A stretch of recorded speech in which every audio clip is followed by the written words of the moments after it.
Secunderabad cantonment nominated సభ్యుడిగా తనకు గాని తన భార్య నర్మదకు గాని బీజేపీ అధిష్టాన వర్గం గుర్తించి అవకాశం ఇవ్వాలని బీజేపీ రాష్ట్ర కార్యవర్గ సభ్యుడు బానుక మల్లికార్జున్ అన్నారు.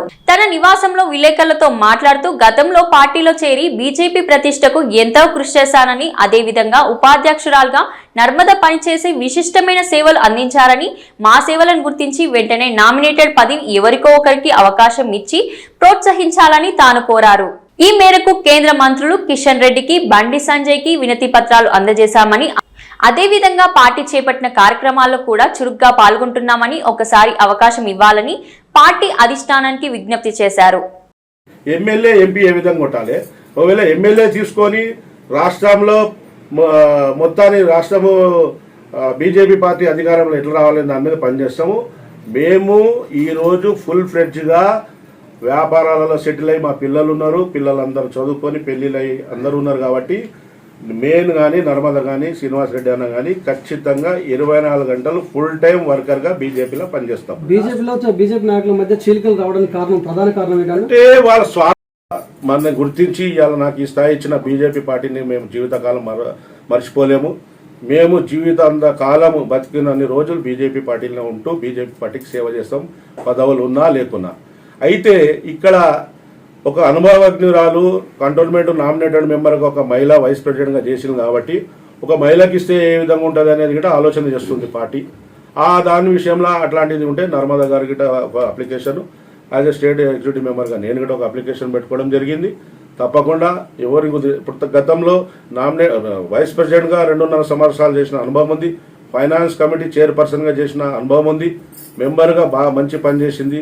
ఈరోజు అందరూ గుర్తిస్తున్నారు కాబట్టి ఖచ్చితంగా మేము ఇద్దరం అప్లికేషన్ పెడుతున్నాం. తప్పకుండా మా ఇద్దరిలో ఒక మహిళకి ఇస్తే బాగుంటుంది అనేది కార్యకర్తలు వస్తే మనకు తెలుసు ఇచ్చినాం కాబట్టి మేము చెప్పుకుంటున్నాం.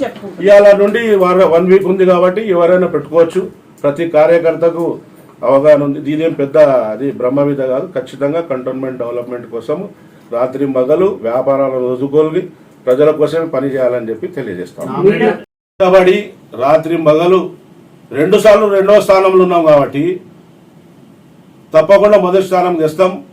రాష్ట్రంలో మనము ప్రభుత్వం ఏర్పాటు చేయడానికి మా కంటోన్మెంట్ ఫస్ట్ మొదటి మెట్టు స్టెప్. ఇక్కడ నుండి అన్ని 119 కాన్స్టిట్యున్సీలు ఒకవేళ పెరిగితే అన్ని కాన్స్టిట్యున్సీల మా ప్రభుత్వం ఏర్పడుతుంది. కానీ స్వచ్ఛందంగా సేవ చేయడానికి ముందుకు వస్తామనే దానికి వాళ్ళందరికీ అప్లికేషన్ పెట్టుకోవచ్చు. ఒక వారం లోపల ఈ ప్రక్రియ స్టార్ట్ అవుతుంది. కానీ కొంతమంది మెంబర్లు అప్పుడే చెప్పుకుంటా ఉన్నారు మాకు రిన్యూవల్ అయింది అని, ఏదో ప్రజలను మభ్య పెడతా ఉన్నారు. కార్యకర్తలను దూరం పోతుంటే వాళ్ళ వ్యతిరేకతను చూసి దూరం పోతే వాళ్ళ దగ్గరికి రావాలని ఇవన్నీ ఇక్కడ పప్పులు నడవని. కేవలము వాళ్ళ ప్రోగ్రెస్ రిపోర్ట్ చూస్తారు.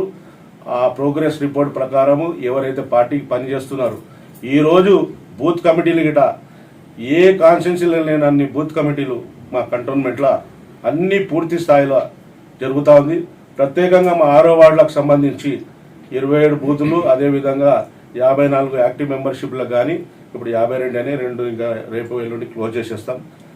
ఈరోజు బీజేపీ పార్టీ కంటోన్మెంట్లో ప్రతిష్టంగా ఉంది కాబట్టి దాన్ని అడ్వాంటేజ్ తీసుకొని వాళ్ళు మాట్లాడచ్చు. రాని ప్రశ్న పార్టీ వదిలిపెట్టిపోయినా పదవి రాకుండా పదవి వదిలిపెట్టిపోయినా ఇక్కడ ఒరిగేది ఏం లేదు. ఖచ్చితంగా ఒక సముద్రం మాదిరి పెద్ద ఎత్తున కార్యకర్తలను తీసుకొని ఇంకా బీజేపీ పార్టీ ముందుకు పోతుందని తెలియజేస్తాం.